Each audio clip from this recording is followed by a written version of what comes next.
Hi, I'm Nathaniel, and today I'd like to talk to you about the new Odyssey movie that just came out in theaters. Saturday, I went to go see this Odyssey movie in the theaters, and to cut short to the chase, I really like it. I've been reading Greek mythology and I wouldn't say studying, but I've been reading and enjoying Greek mythology for as long as I can remember. I remember um the first I was homeschooled, and the history curriculum we work on first starts with ancient history, and I remember my mom, to supplement that, she read the Dolores Greek myths, and it's like a very lovely and delightful little, little children's book with pictures of a lot of the Greek myths. And from there, I liked them. I've read countless adaptations of the Odyssey and the Iliad, and all those mythology reference books. I'm sure you know all of those with like the classic pictures and articles on every single mythological artifact and stuff. They're actually surprisingly pretty prevalent, and I would just read everything that I could get my hands on with Greek and Norse and mythology and stuff. And then when I got older, I was able to read some of the primary sources in that. I've read the Iliad, the Odyssey twice, I think. I've read the Aeneid. I've read quite a few of the plays, both for fun. And last fall, I took a Greek literature class at my college, and that was really a fun English class. Just read a bunch of the primary sources, the poet, both in Greek and in Latin, like Ovid Metamorphoses and more of the Latin plays.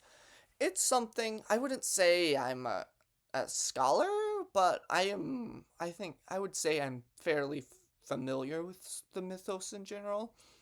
And so that, on one hand, piqued my interest for the movie because I like Greek mythology and stuff. I think there's lots of fun stories in it, and seeing one of those stories adapted was really exciting to me. And I was also especially excited because I would say I'm a decent fan of Christopher Nolan. I haven't seen all of his movies, but I've seen the first two of the his Batman trilogy, and then my friend Paul introduced me to some of his other films. I've seen Inception, which I thought was good, and Interstellar, which was just phenomenal.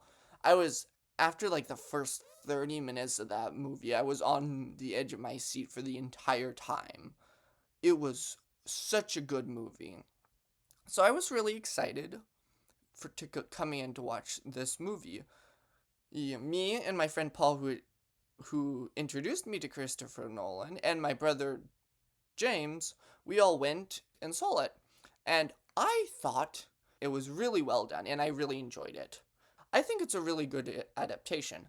Now, it's not a one-to-one adaptation, and I think anyone that expects it to be has a little bit of an unreasonable expectation. The Odyssey is a pretty thick book, and on top of all the material in the Odyssey that you'd have to cover for a one-to-one adaptation, there's a lot of context that you need to have in order to understand it. You need to understand parts of the Iliad and like about Achilles and the rage of Achilles and his whole mindsets. You have to know about the rest of the Trojan War. You have to know about some of the other characters going on. You have to know about the Greek laws of hospitality, and that's a lot of material to cover. And it's a little bit unreasonable to expect all of that even in a 3 hour movie, which a 3 hour movie, that's a long movie. I think the best one-to-one adaptation I have ever seen was BBC did a Pride and Prejudice adaptation, and it was a mini series, and it was 6 hours long. And that was for something that's way smaller than the Odyssey and requires way less external conflict to get it. So instead of trying to do a direct adaptation, which would require to break it up into bits, Christopher Nolan kind of teased out a single theme from the story, and he made decisions. He teased out this theme, and then he made decisions to build his movie around the parts of the myth of the saga of the Odyssey that supports the theme. And I thought the theme was a really good theme. I won't tell you exactly what it is until spoilers, but I thought that was well done. It was isn't my favorite theme in the Odyssey, but I thought it was well done. And so in all, I thought it was a good film. There was there's a couple minor gripes I have with it, but nothing to and I'll get into those in spoiler sections, but nothing to just detract from the film. In general, if you've been looking around for like reviews and trying to decide whether to go and you're worried about like an unfaithful adaptation or like disrespect to the source materials and stuff, I would say go watch the movie with an open mind, and I would say it's still the Odyssey. It's not a perfect adaptation, but it's an adaptation just as much. It's an adaptation and an interpretation. And you might not agree with the interpretation, but it's like I'm an English major, and you have to read other people's essays and opinions on a piece of work, and you might not agree with their opinion, but it has you start. It can help you evaluate your own opinion on the story too, and say like, well, this person interprets this way, and these are the evidence what he says it is, and that's a valid perspective because a lot of literature has layers and you can see it in multiple angles, but you can also say within reason, of course, within reason. There's some interpretations that are completely baseless, but and then you can kind of interact in it. It's a little bit more of a intellectual exercise where you can think more deeply about the story and why it's special for you and why it's special for someone else and how both of you got different perspectives on it and how it's coming from. And that's it's a really interesting and fun thing to do. And yeah, in general, I thought it was great. Um it kind of occupied in more of a mystical part in the mind, so I was in my mind, so it wasn't really worried about armor or accuracy with some of the stuff. There was a couple casting choices that I personally thought were weird, but they were in the movie for like 6 minutes, so I don't think it's worth worrying too much about. And even if you don't want to go see it in theaters, I'd say it's worth checking out from the library, or if it goes on your streaming service, just check it out, and maybe that experience would be better because 3 hours in a movie theater, oh, you get a little sore. After an hour or so of movies, I like having a little bit of a break. With that, I want to transition into the spoilers section, into talking about some spoilers of things I especially really liked and things I especially didn't like, and some more of the decisions Christopher Nolan made. Starting with a couple things I liked. One thing that I was kind of surprised I liked that actually was a completely made up is there's this additional kind of subplot towards the end of the movie where Telemachus goes to pray or worship Zeus or Athena in, I think it's Zeus, in a temple, and the suitors send bandits to ambush him and kill him, and Odysseus has to go and stop him. And I thought that was a really well done scene, and I liked it. It kind of replaced some scenes he had to cut from the Odyssey, but in general, I thought that was a good addition. That was a choice I liked. I liked the scene with Calypso when she goes and she turns Odysseus' men into pigs. I thought that was a well done scene in a slightly different interpretation a lot of other people would have done. But I still thought it was performed well. Another thing I really liked was the kind of resurrection scene when Odysseus was in the land of the dead. That looked really well done. The blind prophet kind of reminded me of Bootstrap Bill from Pirates of the Caribbean. I don't know why, but I thought he did. And then finally, I really liked the costume. This is random, but I really liked the costumes of Agamemnon. It was like his giant black imposing armor. is certainly a vibe, and I thought it was really, really cool. So now on some more negative things I'm not exactly sure I would have done, and it kind of gets into the theme that he picked. The one that was so the theme that Nolan took, he kind of read the entire book and teased out this through line, which goes with the Greek laws of hospitality, where if there's a visitor coming, you show signs of hospitality. They didn't really have hotels and stuff there. So if you were traveling, you kind of reliant on the charity of the people you run into. And the laws of hospitality, as I've heard explained, was pretty much the guy shows up and you'll give him like a bath and food and stuff to drink, a nice place to sleep, and kind of in return, the person you're hosting, the guest, will be nice and polite, and he might give some stories and stuff. And we see this. It's a theme through the Odyssey where we see Odysseus going through a bunch of places and people either being really good hosts or really bad hosts, or even guests not being good guests, like the suitors in Odysseus's palace. They're abusing the laws of hospitality by staying, and like the Cyclops, he was a bad host. Odysseus is like, in the book, he's like, can I have a present? Can we have the presents? And that was another thing.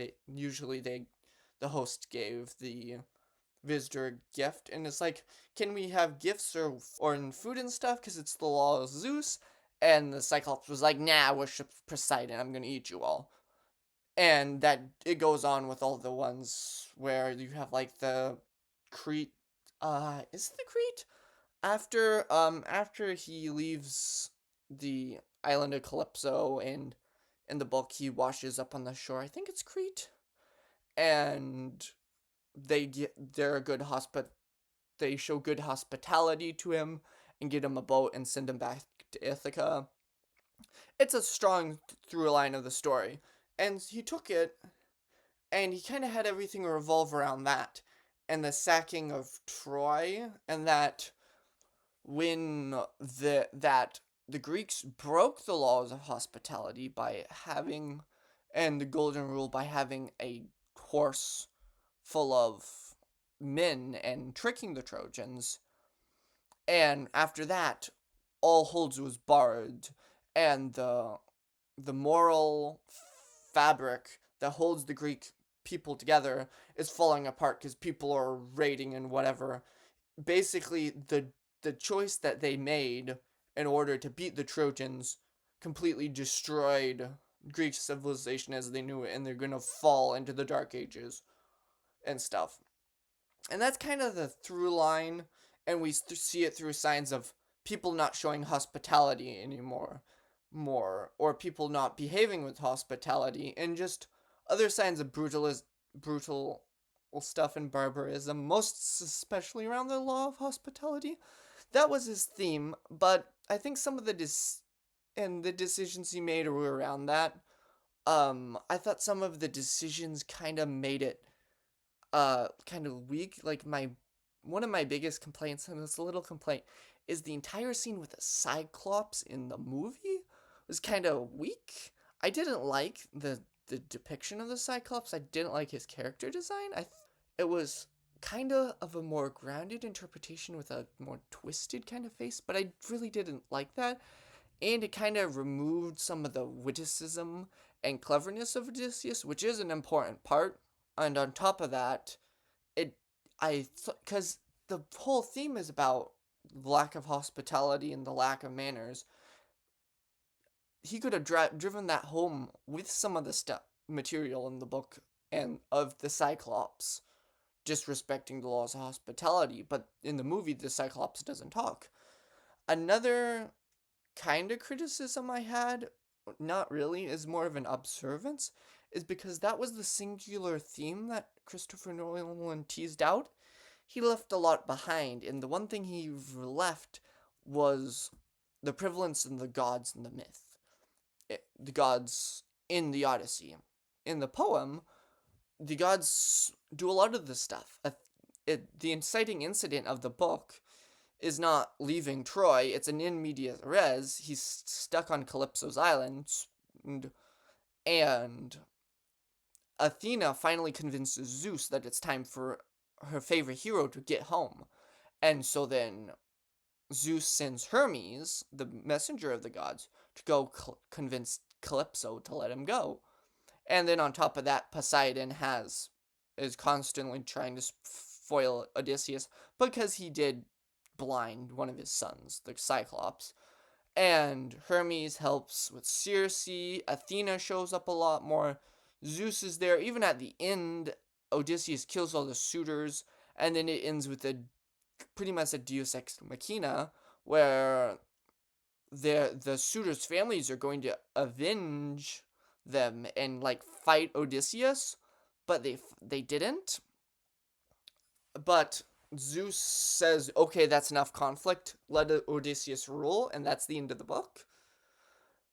And all of that was removed. There's some mentions of Zeus and of Poseidon, but the only and Athena shows up kind of in passing. She shows up a couple of times. She should help Odysseus, but it's kind of more of like visions and stuff. And instead of Athena's hand actually being present and manipulating things, she could have in the movie could have just been a vision of Odysseus being feeling bad of what happened at Troy, because we see in the final flashback that there was a Trojan woman that they killed who looked exactly like Athena, who was played by Zendaya. And so you could easily take an interpretation of the Odyssey that the gods really weren't present at all, and Odysseus seeing Athena was just visions of him feeling bad of what he did, and all the references to Zeus and Poseidon weren't actually happening. But another way to think about it that I thought was interesting is also you could take it as that, and I think some people had a problem with it. But it also, I think, is a valid decision because with how the stories works, the gods abandoned the Greeks for the crimes they did at Troy, it seems like, because they broke Zeus's law and now the moral order is crumbling. And that's kind of the displeasure of the gods, at least from me. I got the sense that it was kind of shown by their lack of presence on the screen. So, not 100% a criticism, but something that if I would have adapted the Odyssey, I might not have taken that tact. But also, honestly, uh, while the theme of hospitality and stuff is a valid through line, I think it's a good adaptation. It's not my favorite theme in the Odyssey. I really like Odysseus and Telemachus as father and son, and how they both in the story learn simultaneously how to become stronger and better men. Telemachus is pretty much growing up, and Odysseus is learning to kind of set aside some of his more mischievous and behavior and actually being a little bit less of a scamp and more responsible and stuff. And I really like that theme. Personally, the Odyssey did have a pretty good father and son dynamic. I liked it had Telemachus growing up, and Odysseus was kind of, I would say he was a good man in the adaptation of the movie. He cared about his men. He tried to do everything he could to stop them from dying. Of course, they died because they were being stupid, and also the gods decreed it. But it was, and even when they died, Odysseus felt responsible for them and felt bad about it. So there was some aspects of that, but it wasn't the main focus of the movie. And I guess if I ever made an adaptation, some people wouldn't be happy with mine because I would have focused on that and maybe a little less about the exploits or the laws of hospitality and stuff, so I could get a punchy story about them growing up and Odysseus setting aside some of his ways and Telemachus learning what he needs to do to be a man. But yeah, in all, I thought it was a very good movie, and it got kind of, when I was watching it, got my English major gears turning in my head, thinking about how all the themes fit together and the decisions and choices and how. And it's just really well done with the themes of hospitality and doing things how the god wants. There's so many foils for Telemachus when he's trying to navigate the decision with the suitors. He goes to talk to Menelaus, and they talk about Agamemnon's son, who defied the gods by killing his mother to avenge his father. And even that was only a couple sentences. That's another like really important kind of play and stuff. That's a really interesting story as its own, but only in a couple sentences Christopher Nolan managed to create up this foil for Telemachus of saying this is a horrible thing, yet this guy had to make a decision for the good of his kingdom to kill his mother and his mother's lover in order to avenge his father and be the rightful ruler. And then you go back and forth with all the other foils. It was really masterfully done, and some of the like illusions and stuff are only like happen in a couple sentences of dialogues, and I don't think I would have been able to pick up with everything except I was already familiar with the source material. Well, in all, I think it was a really good movie, and I do want to watch it again when it comes out on DVD. And I think you all should too, at least once, maybe more. But that's just all my thoughts about the Odyssey movie. I'd be interested to know what you all think about it. And thank you so much for watching, and I hope to see you in the next video. Bye!